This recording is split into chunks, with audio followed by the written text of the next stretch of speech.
Dark clouds rolled over the Pacific as the largest amphibious invasion fleet of the entire war pressed toward its next target, Okinawa. The sea, churned by the wake of hundreds of ships, seemed to tremble beneath the weight of Allied intent. Battleships, cruisers, destroyers, aircraft carriers, and transport vessels stretched across the horizon in an unbroken line of steel. For days they had moved steadily closer to the island that would become the final, and bloodiest, battleground of the Pacific.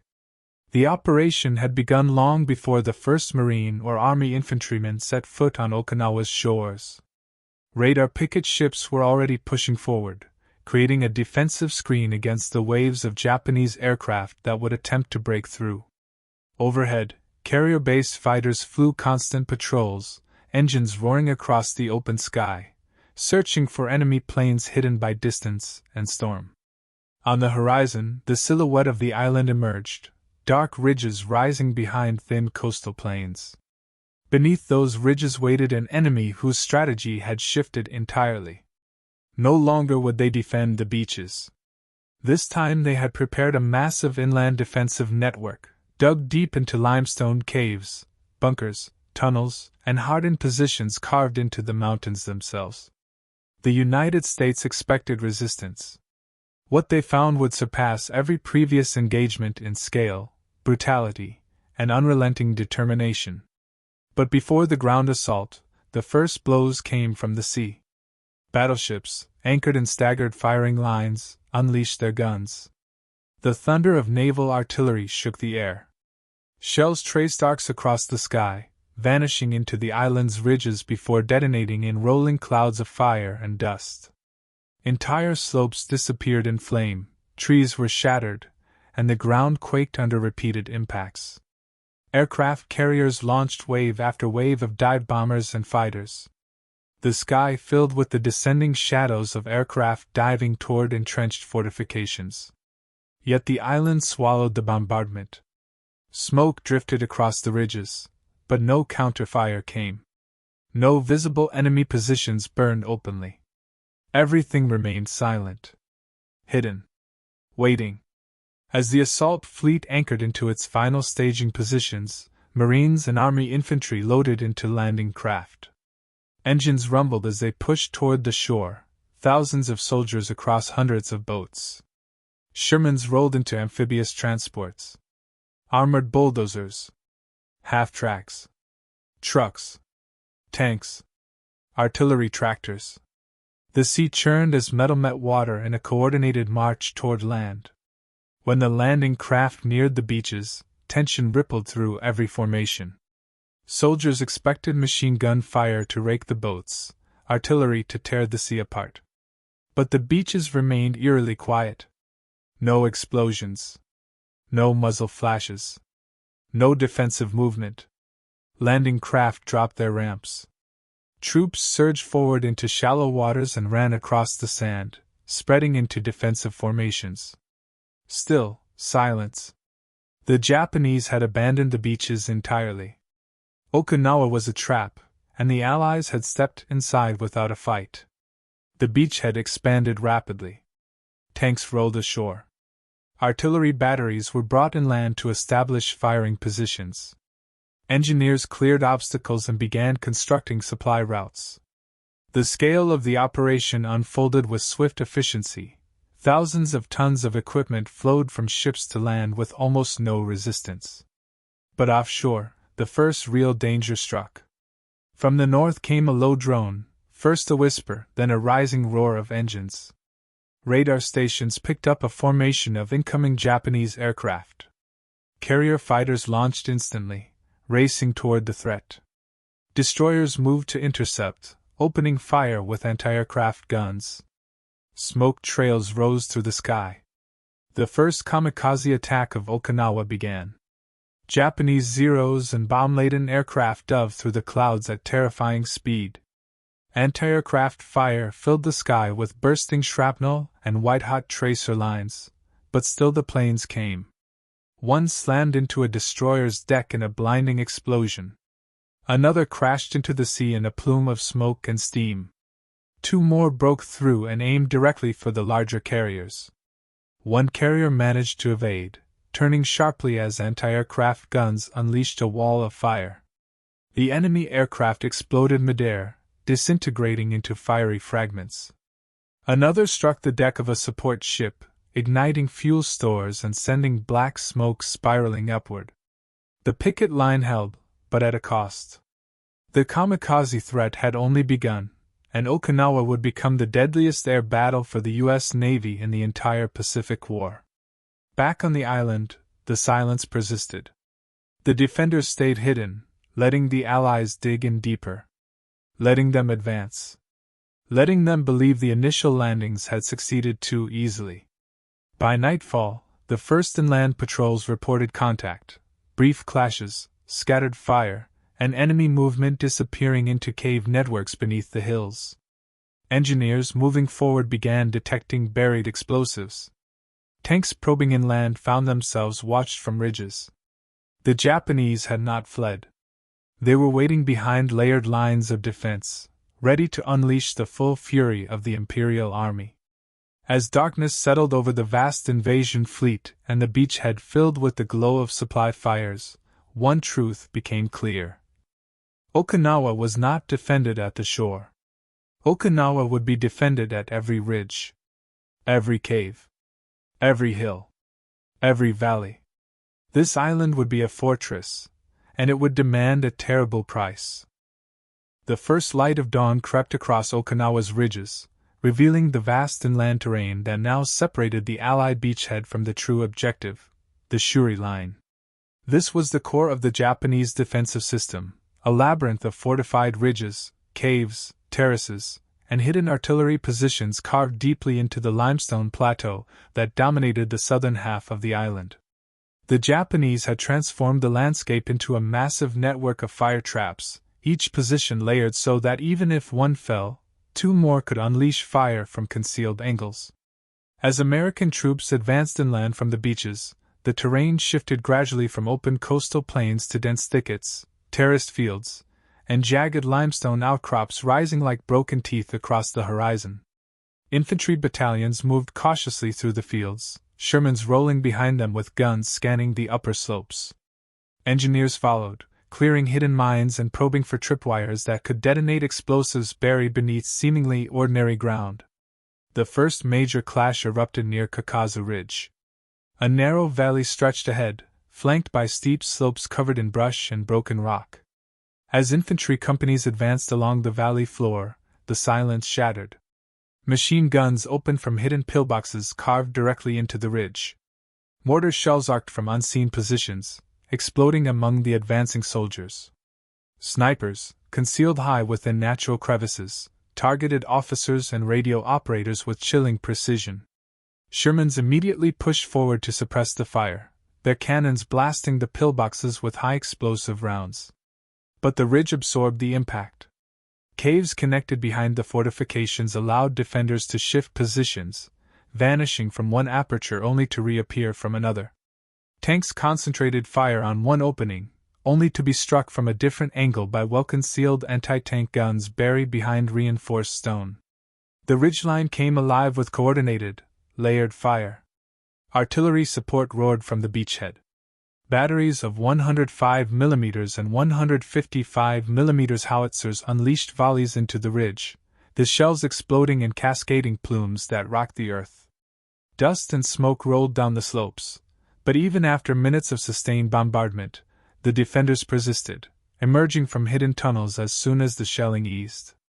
Air support arrived next. Navy Corsairs and Marine Dauntless dive bombers screamed downward, dropping bombs directly onto the strongpoints. The explosions tore into the limestone, blasting boulders into the valley below. Yet even then, subterranean chambers shielded many defenders from annihilation. The assault stalled. Infantry took cover behind broken stone walls and irrigation berms while tanks sought angles of fire that might expose weak points in the ridge.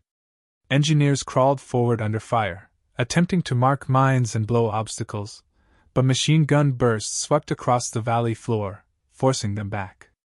The terrain itself had become a weapon.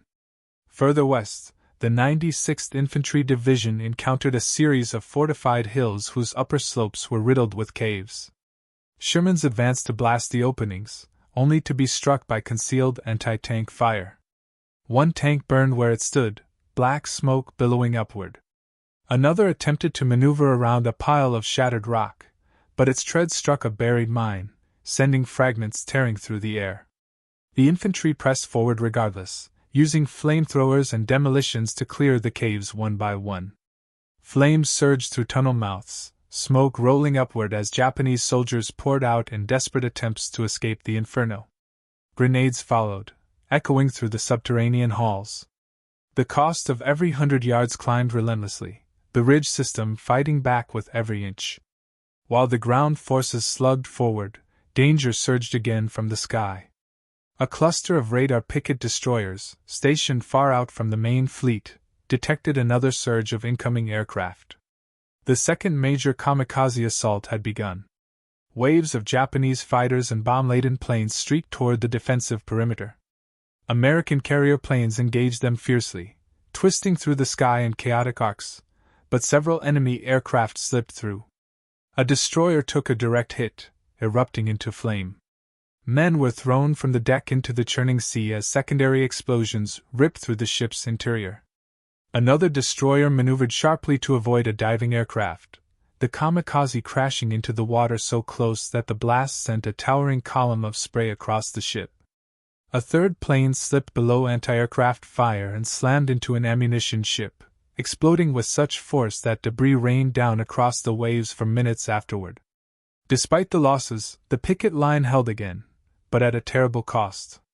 These radar ships had become the primary targets of Japan's new strategy: overwhelm the screening fleet, break through the fighter patrols, and strike the carriers. The defenders aboard the picket ships fought with calm resolve, knowing their mission was the difference between controlled skies and devastation across the invasion force. Back on the island, the American advance pressed deeper into the latticework of Japanese defenses. Terrain that appeared empty one moment erupted with fire the next. Entire squads vanished into dead ground that concealed machine gun nests waiting for the perfect angle. Tanks pushed forward in tight formations, their hulls scraping against stone terraces as they sought to elevate their guns enough to fire into the upper slopes. Artillery crews continued their relentless pounding, adjusting elevation and angle, grinding down each defensive line piece by piece. The further the forces advanced, the more the ridges tightened around them like a fist closing. Near the center of the Shuri line, the massive fortress known as Shuri Castle dominated the horizon, though still distant. The Japanese intended to bleed the invaders long before they reached its walls. Every ridge, every gorge, every cluster of rock had been transformed into a kill zone designed to force the Americans to pay in lives for every foot gained. Nightfall brought no pause in the violence. Japanese units mounted infiltration attacks, slipping through the darkness to harass American positions. Grenades rolled into foxholes. Machine gun bursts cut across command posts. Tracer rounds swept the night sky as defenders fired back. Tanks formed defensive circles, their turrets rotating slowly in all directions as infantry dug deeper fighting positions. On the beaches, the fleet guarded itself with streaks of anti-aircraft fire as another wave of kamikazes probed the perimeter. Explosions lit the coast like distant lightning. Smoke curled across the water, drifting inland and collecting at the base of the ridges. By the end of the day, one thing had become painfully clear to every unit involved. The Japanese had not simply built defenses. They had built a fortress carved into the bones of the island itself. And the path to Shuri Castle would demand a relentless, grinding battle unlike anything the Pacific had yet seen. Dawn broke over the vast Libyan desert like a furnace rising from the horizon, yellow, searing, and unforgiving. As heat shimmered across the dunes, the British Eighth Army prepared for a new phase of battle. After weeks of regrouping, resupplying, and reorganizing, General Bernard Montgomery had unveiled his detailed strategy, a methodical, overwhelming push designed to dismantle the Axis defensive belts one by one. Montgomery's approach was disciplined and deliberate. He believed victory would come not from reckless charges but from crushing the enemy with firepower, deception, and relentless pressure. His officers studied maps spread across folding tables and dusty tents, marking German minefields, Italian strongpoints, and known tank routes of Rommel's Afrika Korps. Every movement had a purpose. Every unit had a role. Across the front, British infantry companies prepared to advance in tight coordination with artillery and armor. Troops cleaned their Lee Enfield rifles, checked bayonets, refilled water tins, and rehearsed formations. The harsh wind carried the scent of fuel from rows of waiting Matilda, Valentine, and the newer American-made Grant tanks. Engineers and sappers, crucial in this battlefield of mines, loaded explosives, wire cutters, and probing rods for clearing safe passage. The Axis forces, meanwhile, watched from fortified defensive lines built with precision under Rommel's guidance.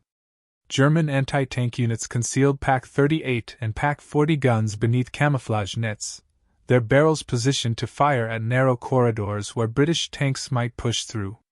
Italian infantry battalions manned trenches and bunkers, determined to hold their ground despite fatigue and dwindling supplies. The desert had taken a toll on everyone. Sunburned skin, sand-filled boots, and ration shortages were daily reality. To weaken Axis morale and stretch their attention, Montgomery launched a series of diversionary attacks along the southern flank. Under the cover of night, columns of British trucks moved back and forth with lights flickering in deceptive patterns, mimicking large troop movements. Dummy tanks made of wood and canvas were positioned to confuse reconnaissance aircraft. Even radio transmissions were altered to mislead German signals units. The illusion worked. Axis intelligence began to anticipate a major southern offensive that did not truly exist. While deception played out, the real buildup formed near the northern sector. Artillery units installed hundreds of guns, 25-pounders, 6-pounders, and heavy batteries capable of unleashing a continuous barrage. The desert floor shook as crews tested angles and elevations. Soldiers joked nervously about the coming storm, masking their anxiety behind humor and routine. By late afternoon, Allied reconnaissance aircraft soared overhead, photographing Axis trenches, gun pits, and vehicle concentrations. Pilots returned with vital images showing slight gaps in Rommel's defenses: a weakly reinforced ridge, an exposed supply convoy, a newly dug trench still without heavy weapons. These details became the backbone of Montgomery's updated assault orders. At headquarters, Montgomery issued his directive: "We attack with strength, precision, and unbroken determination. The desert will not defeat us, the enemy will." As evening settled, the sky turned blood red. Soldiers sat quietly beside their trucks, writing letters, sharing cigarettes, whispering about the battles ahead. The desert wind cooled, but tension remained sharp. Everyone knew what the next phase meant: a massive clash of tanks, artillery, and infantry that would determine control of North Africa. The preparations were complete. The deception was working. The men were ready. The stage was set for one of the most decisive confrontations of the Desert War: Montgomery's full-scale push to break Rommel's lines and turn the tide of the North African campaign. Night fell over the Libyan desert in a heavy, suffocating silence. Not a single Allied soldier spoke above a whisper. Engines were cut. Radios went quiet. Even the desert wind seemed to hold its breath. Everyone waited for the signal that would ignite the largest artillery barrage the North African front had ever seen.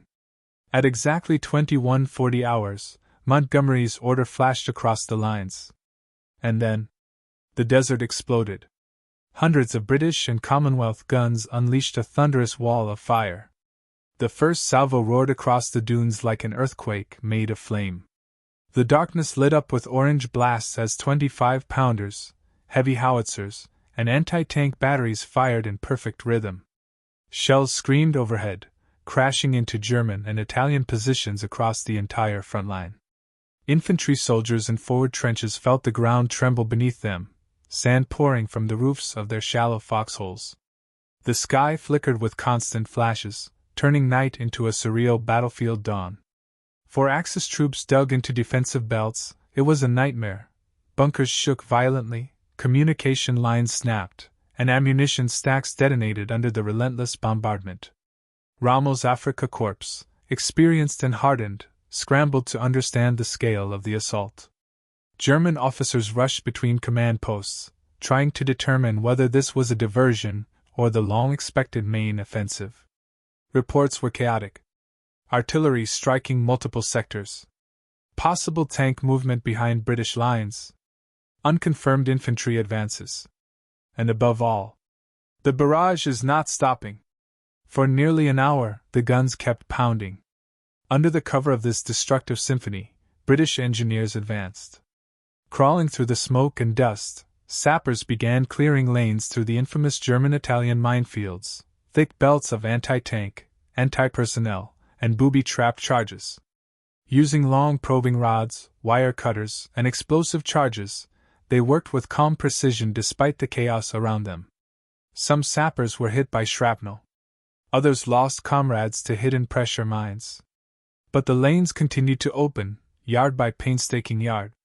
Behind them waited long lines of Allied tanks, Matildas, Valentines, Crusaders, and the heavier American Grants, ready to pour through the gaps once the engineers signaled the all-clear.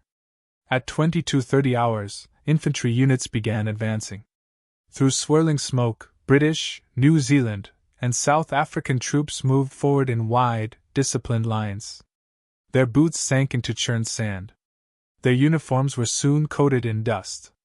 Ahead of them, the enemy positions glowed with fire and sparks. German machine gunners returned fire through small embrasures. Italian riflemen tried to regroup after the artillery shock.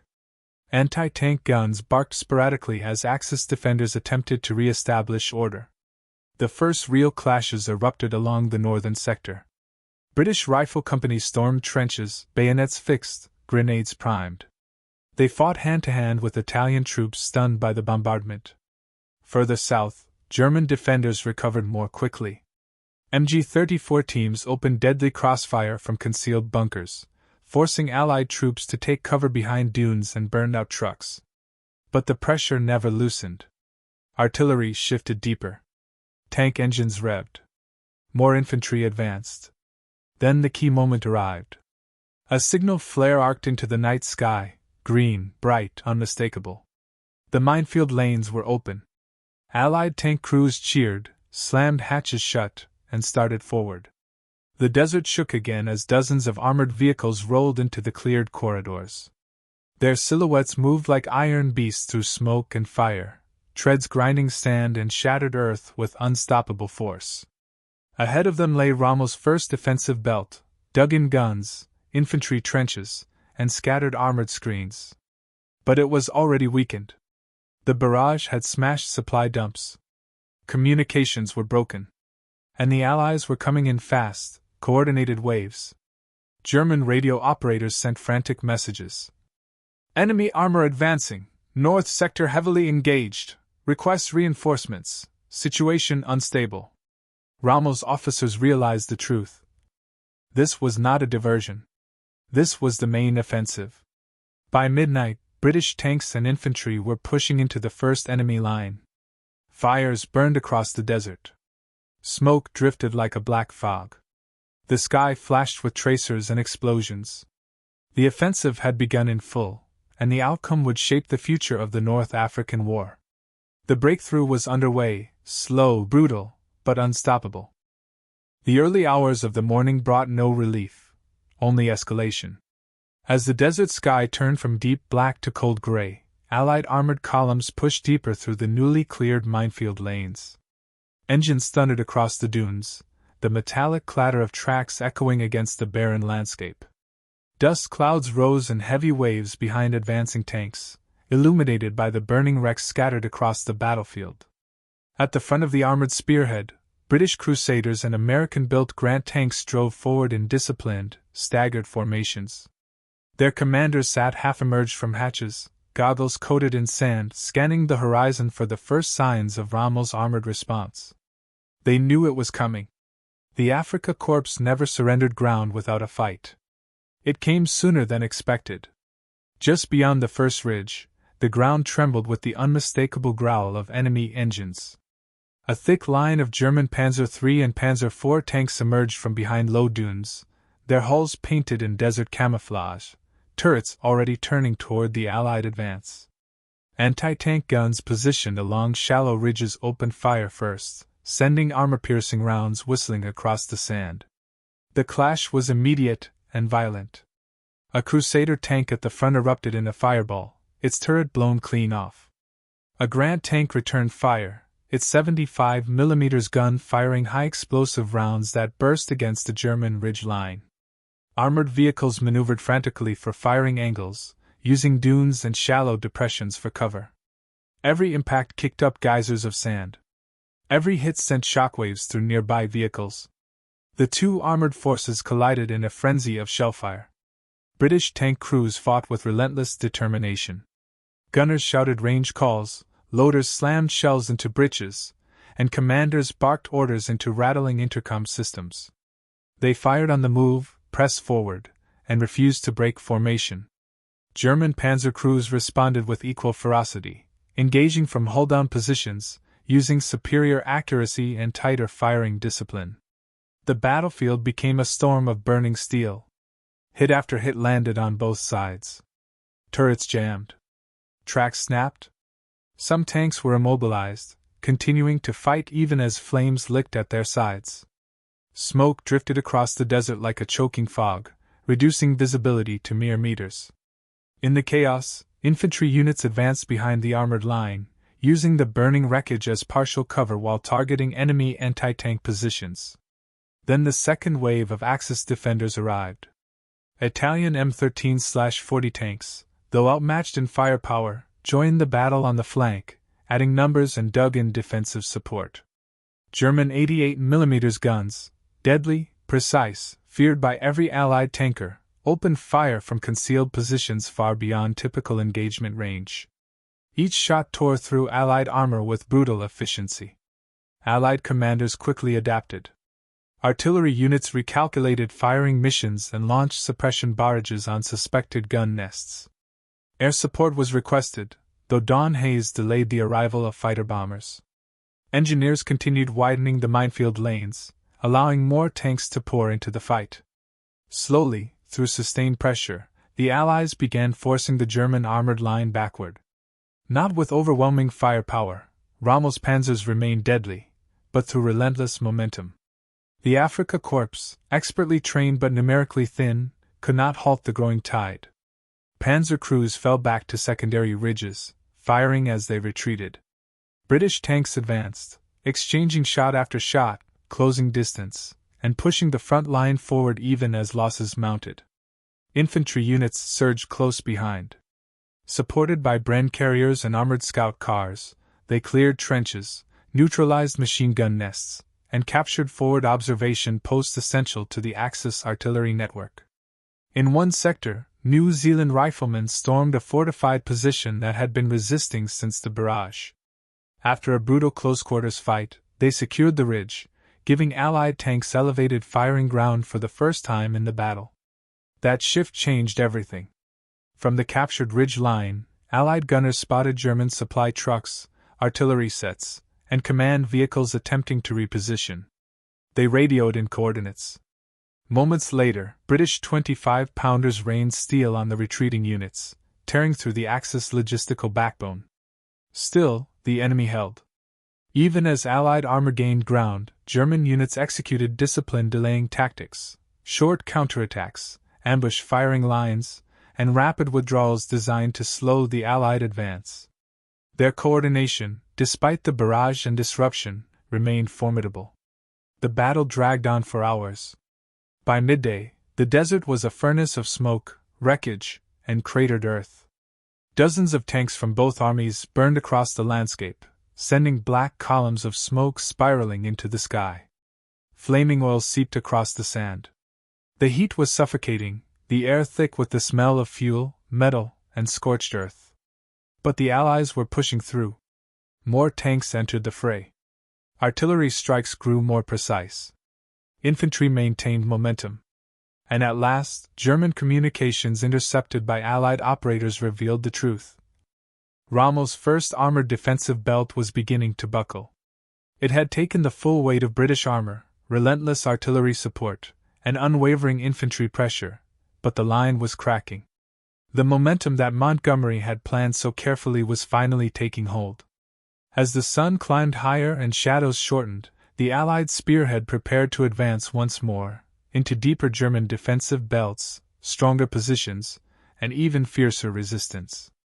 The breakthrough was far from complete. But the path forward was opening. The afternoon sun turned the battlefield into a shimmering furnace. Waves of heat rippled across the cratered desert as the battle entered its next, even more brutal phase. The armored collision of the morning had shattered the first German defensive belt, but ahead lay the deeper fortifications Rommel had spent months preparing: interlocking trenches, camouflaged gun pits, hardened strongpoints, and layered artillery zones designed to slow, bleed, and break any advancing force. The Allies pushed forward anyway. British infantry, exhausted but determined, advanced in extended lines behind the armored columns. Their boots sank into churned sand mixed with shell fragments and burned vehicle parts. Mortar teams followed close, carrying tubes and ammunition crates, ready to establish new firing points as soon as the front shifted. Engineers, working tirelessly under fire, widened the corridors through the minefields, allowing heavier equipment and supply trucks to surge forward. As the columns crested a low ridge, the second Axis defensive belt revealed itself, an intricate maze of interconnected trenches reinforced with wooden beams, sandbags, and barbed wire, stretching across the desert like a dark scar.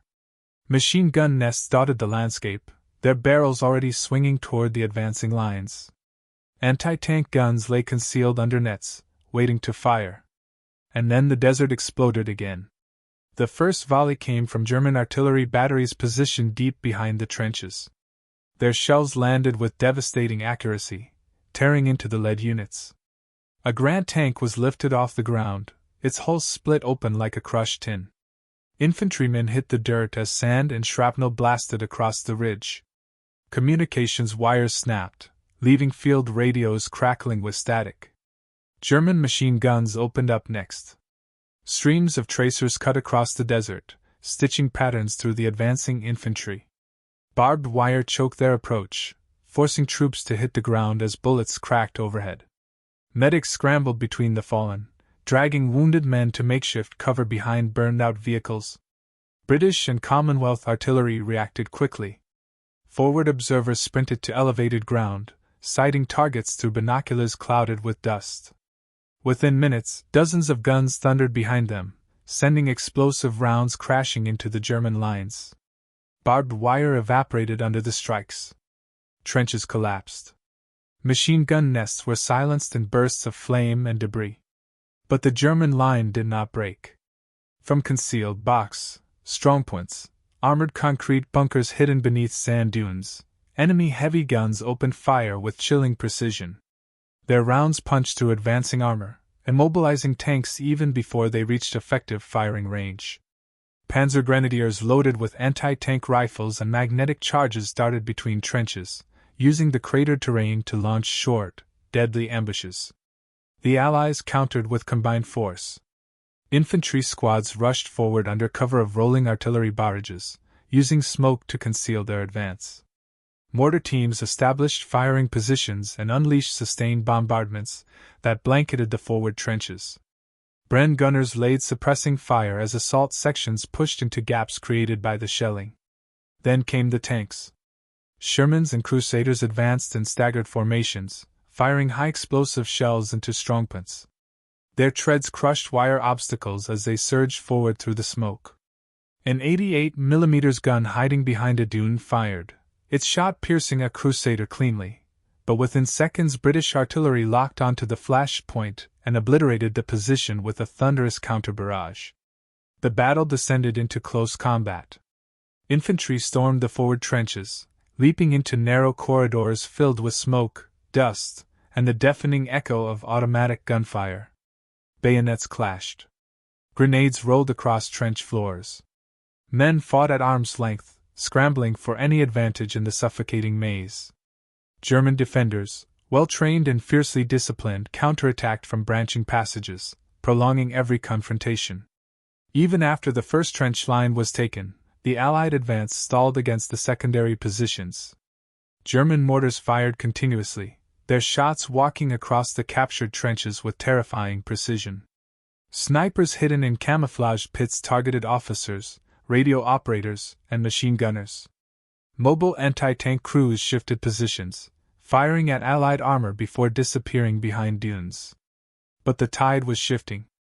Commonwealth infantry secured a foothold on the left flank, overrunning a command dugout and capturing valuable maps. On the right, American-built Lee tanks poured fire onto critical strongpoints, their 75mm guns smashing through layers of sandbagged defenses. Engineers crawled forward under fire, detonating explosives that tore breaches through the fortified wire. Momentum, slow, grinding, painful, was building again. As dusk approached, long shadows stretched across the battlefield, giving the advancing troops a much-needed shield against the sun. Smoke rose in thick pillars from destroyed bunkers and burning vehicles. Across the field, German forces began withdrawing to their third and strongest defensive belt, leaving behind rearguards who fought with ruthless determination. The Allies advanced into the ruins of the second belt, exhausted but victorious. The ground they stood on had cost them dearly. Hundreds of casualties, dozens of wrecked tanks, and countless resources poured into breaching the fortified line. But the way forward was opening once more. Officers gathered in hastily formed command posts, studying captured maps and radio intercepts. They knew the next stage would be even harder. Ahead lay Rommel's last major defensive network, an intricate, fortified labyrinth designed to hold against any army. Machine gun terraces, concealed 88mm guns, artillery pits dug deep into the earth, and anti-tank traps built with brutal precision. The final barrier before a true breakthrough. As darkness settled and the desert cooled, Allied troops dug in, reloaded, reorganized, and prepared for yet another day of relentless battle. They knew the night would bring no rest, only the grim anticipation of the next assault.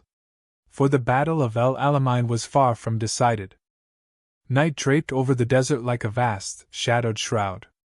The battlefield, still smoldering from the brutal fighting of the day, flickered with isolated fires and the faint glow of burning fuel. The cracked silhouettes of wrecked tanks cast jagged shapes across the dunes, while distant sporadic bursts of gunfire reminded every soldier that the enemy was far from defeated. In hastily fortified positions, Allied troops reorganized for the next assault. Medics moved through rows of wounded, their stretchers illuminated by dim lanterns. Mechanics worked frantically on damaged tanks, tightening bolts, replacing treads, and cleaning jammed guns. Officers studied maps spread across makeshift tables, their fingers tracing the paths to Rommel's final defensive belt. They understood the stakes. This assault would determine whether the campaign advanced, or whether the Afrika Korps would regain the initiative. Before dawn, the men moved out. The desert wind carried a cold bite, whipping across the sand and tugging at loose equipment. Shadows stretched long across the dunes as Allied armored columns formed once more into attack formation. Infantry battalions assembled behind them, crouched low against the chill, rifles clutched tightly. Mortar crews checked firing azimuths. Artillery observers synchronized their watches. At the first hint of pale light, the final assault began. Thousands of artillery guns roared to life in a single, unified strike. Their combined thunder rolled across the desert in continuous waves, the ground trembling beneath the barrage. German defensive positions vanished beneath towering plumes of smoke and flying debris. Sandstorms of dust surged upward, engulfing the forward trenches. Lines of 88mm guns were bracketed with coordinated strikes, rendering many silent before they could fire a single shot. The Allies pushed forward before the dust settled.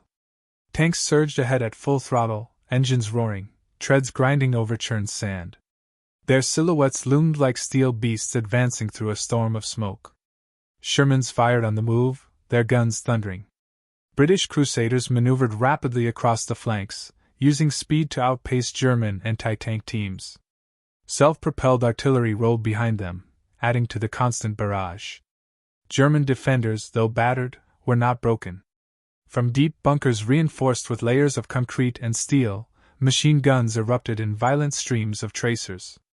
Anti-tank gun crews emerged from camouflaged pits, firing at point-blank range before retreating into underground tunnels. Mortar teams fired relentlessly, their shots plunging into advancing infantry formations. The battlefield became a brutal contest of persistence. Infantry companies charged forward behind smoke screens, weaving through impact craters and shattered wire. Engineers crawled ahead, cutting through obstacles and detonating buried charges. Riflemen from across the Commonwealth advanced in staggered lines, Australians, New Zealanders, South Africans, each pushing through choking clouds of dust and gunfire. The heat returned as the sun rose. It beat down mercilessly on soldiers already drenched in sweat and coated in grime. Sand clung to uniforms. The air shimmered with heat. Flames from burning vehicles intensified the suffocating temperature, turning sections of the battlefield into searing furnaces. German counterattacks erupted the moment the Allied momentum threatened to break through. Panzer III and IV tanks emerged from concealed channels between dunes, firing with deadly accuracy. Their shells tore into advancing armor, knocking out several tanks in rapid succession. German infantry surged forward in coordinated counterstrikes, using terrain and smoke to mask their movements. Machine gun nests shifted positions, maintaining deadly crossfire that slowed the Allied advance. But the Allies pressed on with relentless determination. Air support arrived in waves, British Hurricanes and American P-40 Warhawks diving through the smoke-laden sky. Their bombs and strafing runs hammered German strongpoints, blasting entrenched positions open and creating vital gaps. The roar of aircraft engines mixed with the thunder of artillery, enveloping the desert in a deafening symphony of warfare. The final German trench system began to collapse. One strongpoint after another was overrun by infantry assaults, each taken only after brutal close-quarters fighting. Grenades echoed through the narrow bunker entrances. Flamethrower teams moved forward, their streams of fire flushing defenders from dugouts. Machine guns went silent one by one as Allied grenadiers cleared the trench corridors. And still, Rommel's forces refused to yield entirely. Even as the outer layers crumbled, pockets of resistance fought with extraordinary determination. German officers coordinated last-stand defenses, using every trench corner and fortified shelter to delay the inevitable. Some units counterattacked to the last man, buying precious minutes for retreating forces. But the line could no longer hold. By mid-afternoon, Allied tanks broke through a critical bunker complex that anchored the entire defensive network. Once breached, the remaining German positions lost their interlocking protection. Artillery redirected fire deep behind the lines, targeting supply convoys and communication hubs essential to any organized withdrawal. The battlefield momentum tipped decisively. German troops began pulling back rapidly, moving their remaining armor towards secondary fallback lines miles to the west. Field radios intercepted by Allied operators revealed frantic orders, scattered unit cohesion, and a race to avoid encirclement. The Afrika Korps, legendary for its discipline and mobility, was in danger of collapse. The Allies surged forward. Tank commanders urged their crews onward, knowing the breakthrough they had spent days fighting for was near. Infantry advanced at double pace, determined to prevent the Germans from stabilizing another defensive position. Artillery shifted batteries forward, ready to continue the bombardment without pause. As dusk returned, casting long shadows over the shattered desert, the scale of the day's progress became clear. The final defensive belt had not just been pierced, it had been torn open by force, exhaustion, and relentless pressure. The breakthrough was no longer a possibility. It was happening. And the Allies prepared for the final, decisive exploitation that would determine the course of the entire North African campaign. Night faded slowly over the desert, leaving behind a landscape scorched and reshaped by days of relentless combat. Smoke and dust hung low over cratered earth, wrecked vehicles, and shattered bunkers. The once unbroken German defensive network had been fractured, leaving Rommel's Afrika Korps stretched thin, exhausted, and in retreat. Across the desert, the Allied advance continued, methodical, unstoppable, and ruthless. At the forefront, British, South African, New Zealand, and Australian infantry pressed into the remnants of the final defensive positions. Trenches once packed with machine guns now lay silent, punctuated only by smoldering debris. Mortar teams and sappers cleared hidden pockets of resistance, ensuring that no remnant of the Axis line could regroup. Artillery crews redirected fire onto retreating columns, creating a continuous, deadly curtain of steel that prevented orderly withdrawal. The armored spearhead moved forward with precision. Shermans, Grants, and Crusaders rolled across the broken landscape, treads crunching against sand, rock, and wreckage. Tank commanders coordinated closely with infantry, ensuring each movement exploited gaps in the enemy's lines. Anti-tank teams that had been the scourge of the desert earlier now found themselves under constant pressure, unable to maintain sustained fire against a foe advancing in disciplined waves. Rommel attempted a counter-strategy. Field reports indicated he ordered delaying actions, rearguard positions, and the repositioning of his remaining armor to buy time. He relied on the mobility and experience of his Afrika Korps veterans to slow the Allied advance. But every maneuver was met with overwhelming firepower and tactical coordination. The Allies anticipated withdrawals, targeting supply convoys, artillery positions, and command posts to disrupt communication and delay reinforcements. Air supremacy became decisive. RAF Hurricanes, Spitfires, and American P-40 Warhawks patrolled the skies relentlessly. Dive bombing and strafing runs struck German armor and infantry in retreat, while observation planes identified weak points in defensive positions. Aircraft attacks were precise, timed to coincide with artillery barrages and armored advances, ensuring that Axis forces faced continuous pressure from ground and sky simultaneously. As the sun climbed higher, the Allies reached the outer perimeter of the German command posts. Key artillery batteries had been destroyed. Supply depots were in flames. Radio communications were sporadic, with desperate German messages intercepted by Allied intelligence. The disintegration of organized defense was accelerating. German troops, forced to abandon positions, retreated under fire, leaving behind their wounded, supplies, and equipment. Desert conditions compounded their misery. Scorching heat, dehydration, and exhaustion took a further toll. On the battlefield, infantry fought the final mopping-up operations. Grenade bursts echoed through ruined bunkers.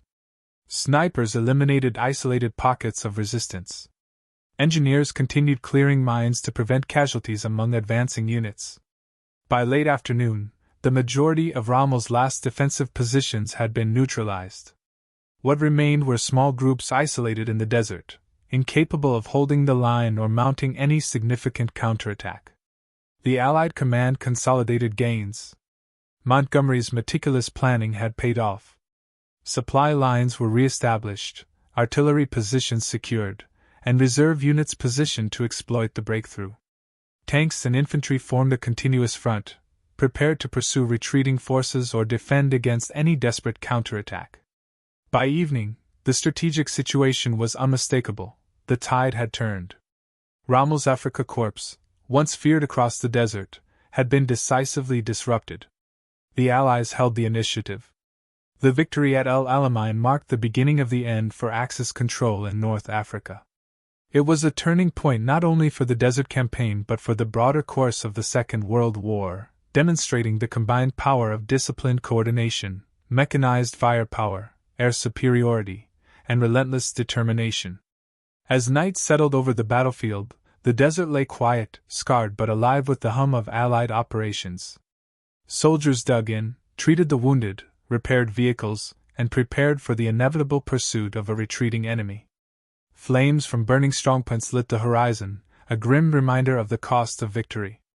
The battle had been brutal, exhausting, and unforgiving. But the Allies had prevailed. The desert had been conquered, not by a single maneuver, nor by a single unit, but through the orchestration of infantry, armor, artillery, and air support in a symphony of war that would be remembered for generations. The final word of the campaign was clear. The tide had irrevocably shifted, and the road to Axis defeat in North Africa lay open. The stage was set for the next great clash, but for now, the Allies held the desert, victorious, resolute, and ready for the continuing fight.